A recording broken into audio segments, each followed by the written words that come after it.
Sebelum melanjutkan, jangan lupa subscribe dulu, terima kasih. Bab 28, apa menurutmu dia masih bisa menindasku? Omong kosong.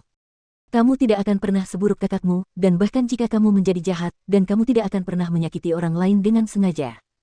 Su Zipei percaya pada Mu Qi tentang hal itu. Bibi Zipei. Qi, meskipun kamu tidak boleh menyakiti orang lain, kamu juga harus melindungi dirimu sendiri. Seng Xiao tidak ingin kamu diganggu, dan dia adalah pendukung terbesarmu. Di masa lalu, Su Zipei berpikir bahwa Mu Qi tidak akan mengalami perubahan nasib setelah Seng Xiao menerimanya, yang paling banter akan memberinya tempat tinggal. Namun, setelah 5 bulan bersama, Su Zipei menyadari bahwa Seng Xiao tidak seburuk rumor yang beredar di luar sana terhadap bangsanya sendiri. Dia selalu berjiwa bebas dan memanjakan diri sendiri, mengeluarkan kata-kata beracun dari waktu ke waktu. Namun, dia tidak pernah keberatan jika menyangkut Mu Qi. Dia benar-benar memenuhi janjinya, Qi memiliki segalanya yang dimilikinya.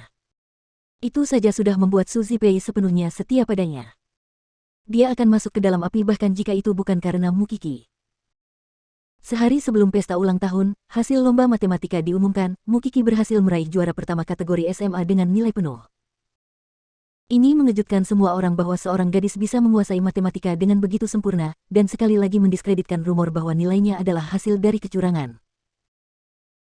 Bahkan jika murid-murid Van Gogh mencoba mengejeknya lagi, murid-murid Ethan, yang sekarang sepenuhnya mempercayainya, dengan sendirinya akan membalas. Terlebih lagi, Van Gogh tidak pernah peduli dengan kekuatan pribadi murid-muridnya, dan karena itu menyia-nyiakan seorang jenius muda seperti Mu Qi. Ethan berbeda. Karena mampu memanfaatkan bintang seperti Mu Qi, Ethan memiliki prestise yang lebih tinggi daripada Van Gogh. Hal ini tentu membuat para siswa Van Gogh terdiam, karena tidak satupun dari mereka menyangka bahwa Mu Qi sebenarnya begitu pintar. Guru kelas bahkan melebih-lebihkan pujiannya kepada Mu Qi saat mengumumkan hasilnya. Itu jelas bukan pilihan yang salah untuk mengirimmu. Seluruh Ethan bangga padamu.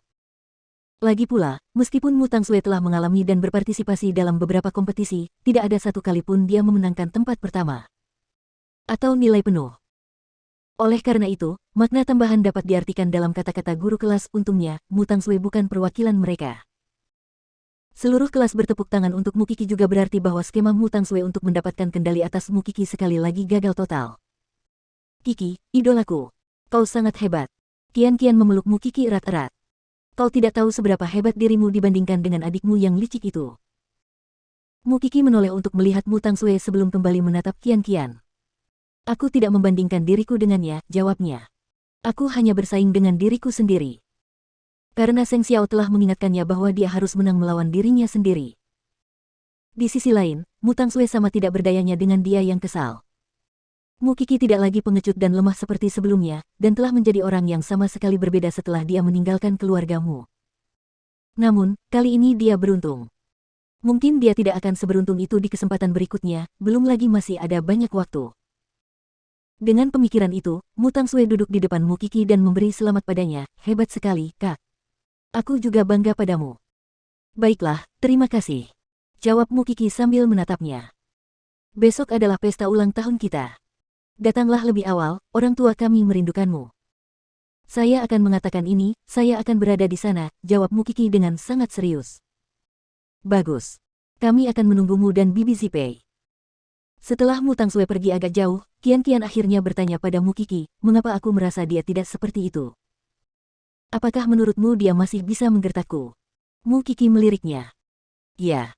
Kamu akan pergi ke rumah keluargamu besok. Lagi pula, semua orang sekarang tahu bahwa Mu Qi tidak memiliki hubungan buruk dengan keluargamu. Dan apa yang mungkin terjadi jika mereka terus mengabaikannya? Sementara itu, Mu Qi tidak khawatir karena dia tidak benar-benar membutuhkan kasih sayang orang tua saat ini. Pada malam tanggal 23, Mu Qi menatap kosong ke arah hadiah putih kecil di mejanya. Dia pasti akan memakainya karena Seng Xiao telah merampasnya tepat di bawah hidung Mu Tangsue. Akan tetapi, dia sangat tidak senang karena tidak dapat melihat Seng Xiao di hari ulang tahunnya hanya karena dia harus berurusan dengan keluargamu.